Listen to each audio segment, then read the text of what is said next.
레위기 17장 후반부는 동물의 피를 먹지 말라는 규정과 스스로 죽은 것이나 들짐승에게 찢겨 죽은 고기를 먹는 규정에 대해서 설명을 하고 있습니다. 자, 제사 제도를 기록하면서 이제 하나님은 피에 대한 규정을 말씀하십니다. 많은 부분이 이 피에 대한 규정입니다.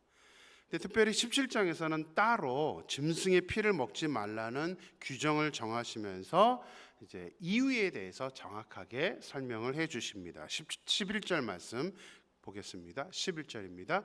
육체의 생명은 피에 있음이라 내가 이 피를 너희에게 주어 제단에 뿌려 너희의 생명을 위하여 속죄하게 하였나니 생명이 피에 있으므로 피가 죄를 속하느니라. 자, 육체의 생명이 피에 있기 때문에, 그리고 피는 속죄를 하는 것이기 때문에 하나님은 짐승의 피를 먹지 말라고 규정하고 있습니다.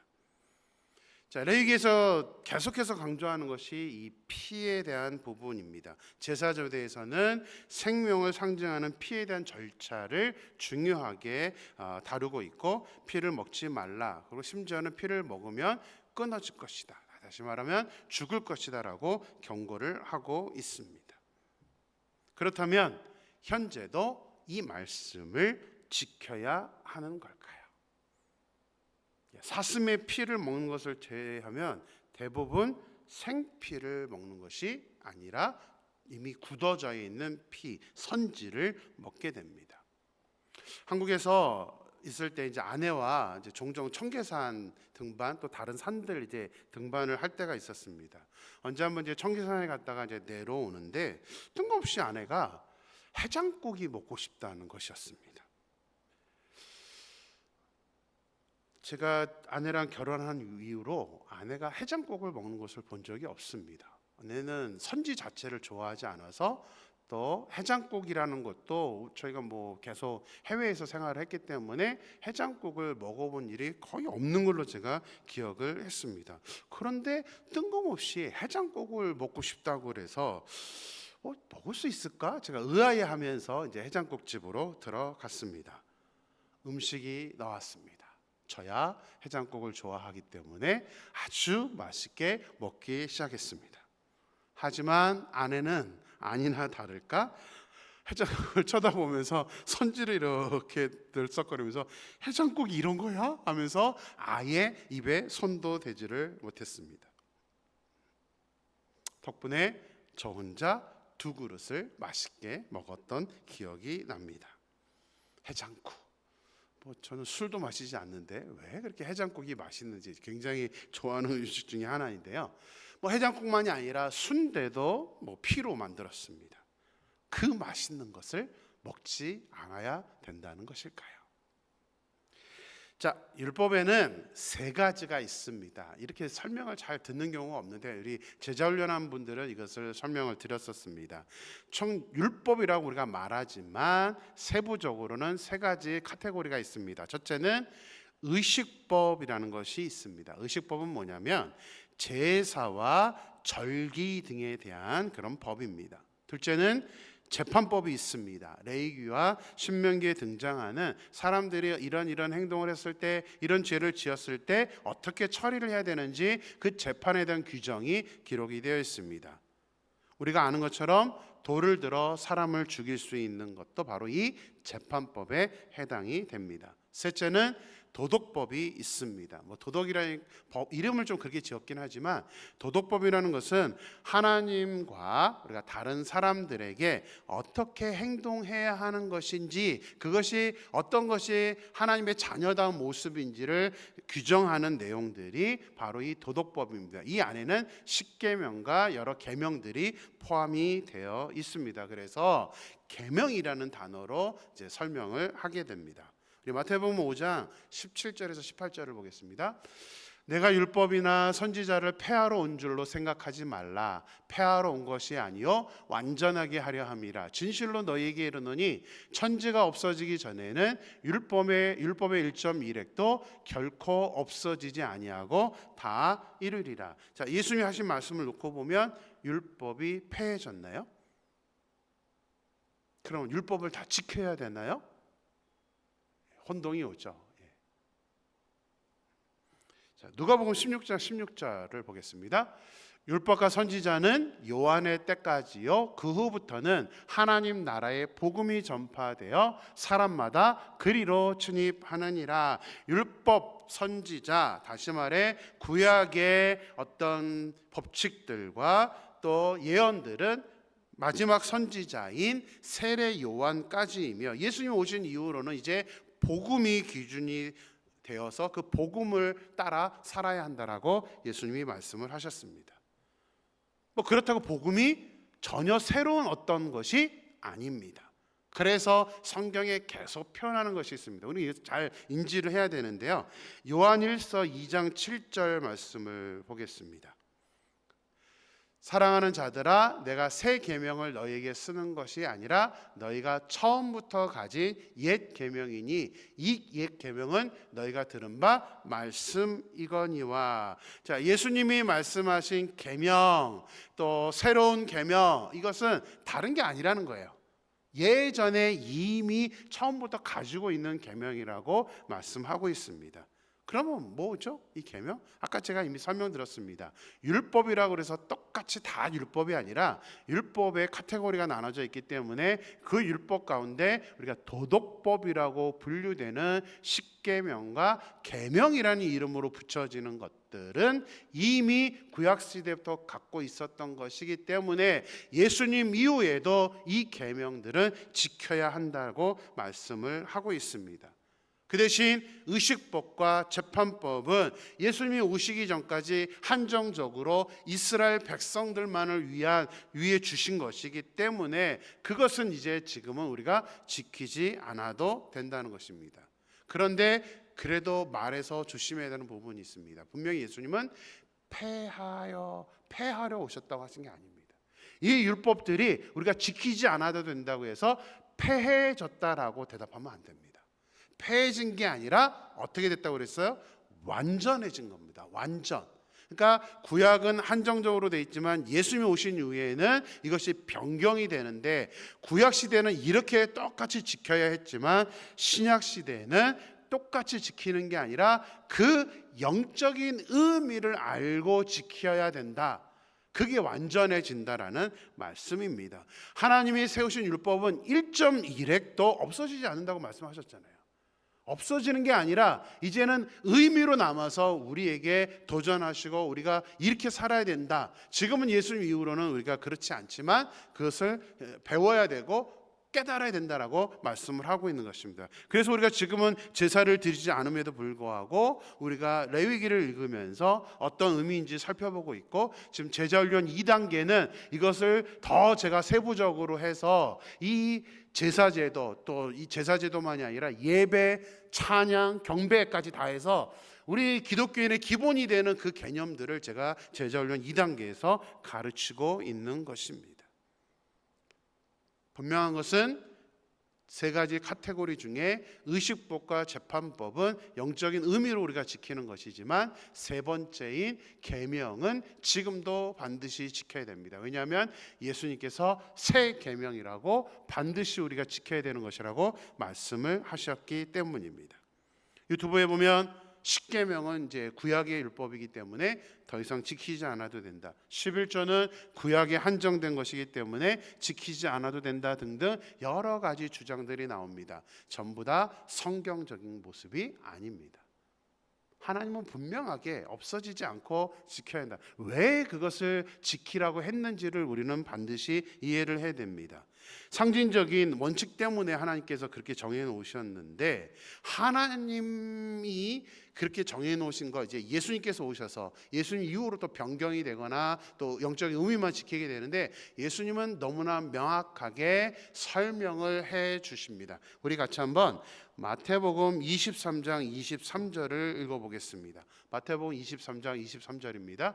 화 있을진저 외식하는 서기관들과 바리새인들이여, 너희가 박하와 회향과 근처의 11조는 들이되 율법에 더 중한 바 정의와 긍휼과 믿음은 버렸도다. 그러나 이것도 행하고 저것도 버리지 말아야 할지니라. 제자훈련 때 이것을 자세하게 설명드렸습니다. 박하, 회향, 근처는 지금 우리가 재배하는 어떤 파, 상추 같은 그런 야채들 또 그냥 조미료들을 의미합니다. 바리새인들은 이 조미료까지 다 따져서 하나님께 11조를 드렸습니다. 근데 예수님이 뭐라 그래요?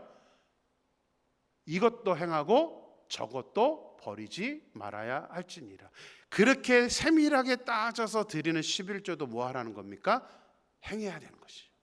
근데 더 중요한 바, 이 율법을 정해 주신 더 중요한 바 정의와 긍휼과 믿음은 버리지 말아야 된다.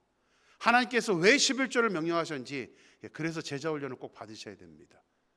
하나님이 11조를 정한 명확한 이유들이 성경에 너무나 많이 있습니다. 하나님의 그 이유가 세 가지라는 거죠. 뭐예요? 정의를 위해서, 긍휼을 위해서, 믿음을 위해서. 하나님은 가난한 사람들을 생각하는 그런 의의를 가지고 있었고, 또 긍휼, 가난한 사람들만이 아니라 당시의 제사장들과 레위인들을 생각하는 그런 마음 때문에 11조를 정하셨습니다. 또 믿음, 뭐냐면 그 11조를 들음을 통해서 믿음을 우리가 표현할 수 있기 때문에 라고 이런 정의를 내려놓은 것입니다. 그래서 이 모든 규정들, 계명들이 율법이라고만 이렇게 카테고리로 묶어놓을 수는 없습니다. 다 구분이 되어서 지금도 우리가 중요하게 지켜야 되는 하나님의 말씀인 것입니다.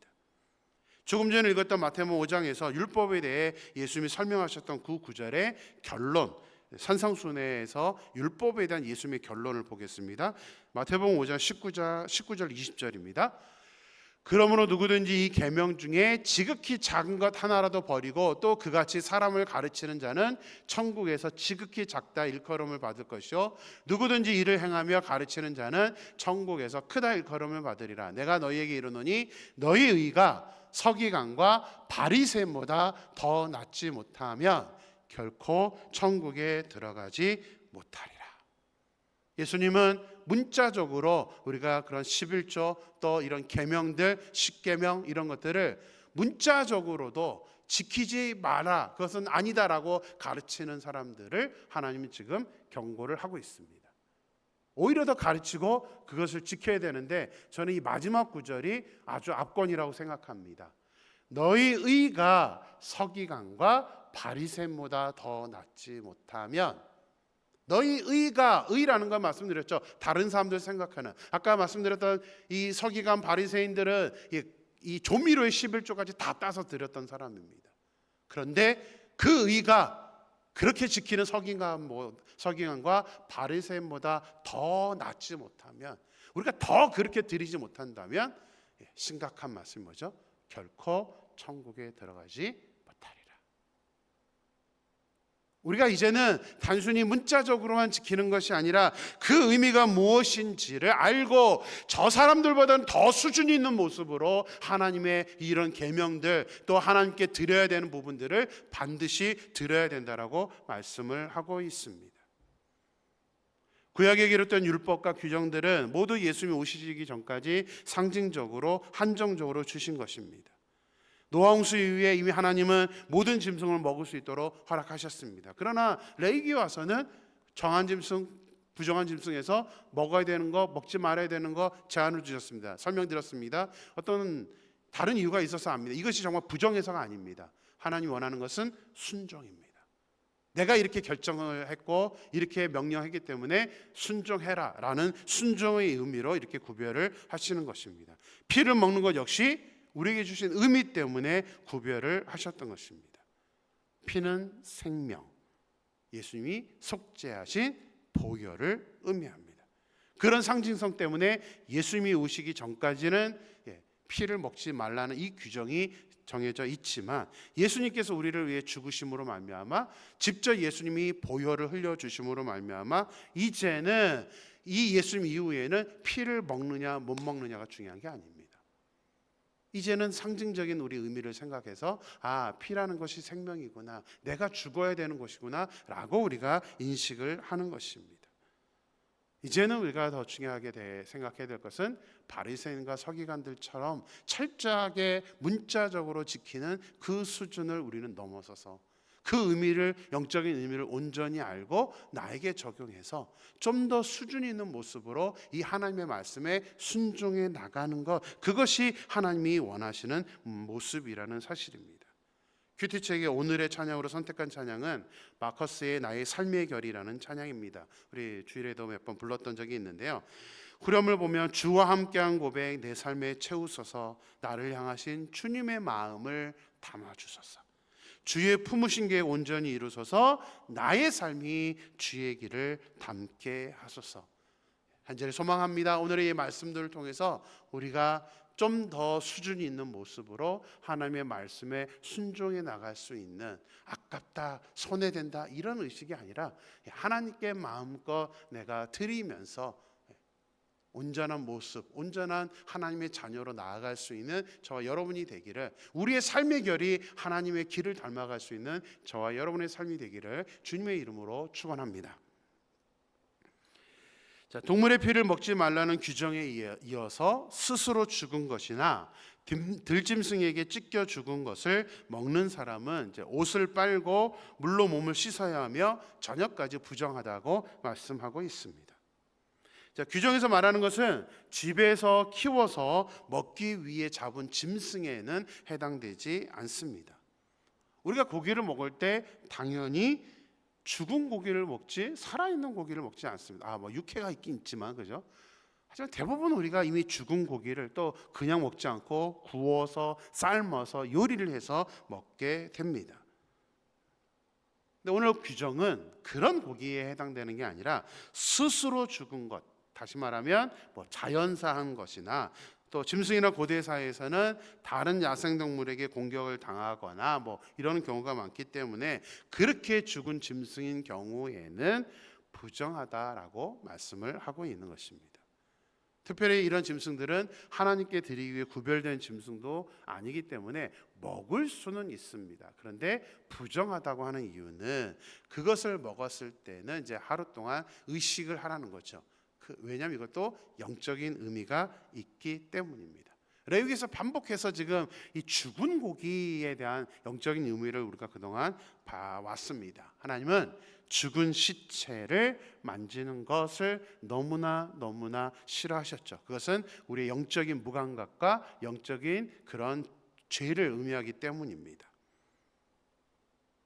죽음의 상태 자체를 하나님은 너무나 싫어하셔서 우리가 영적으로 그렇게 죽어 있는 상태가 되는 것, 그렇게 되지 말라고 죽은 시체를 만지는 행동 하나를 의미를 부여해서 그런 모습 되지 말라, 이거 내가 왜 이런 계명을 줬느냐라는 것을 설명을 하셨던 것입니다.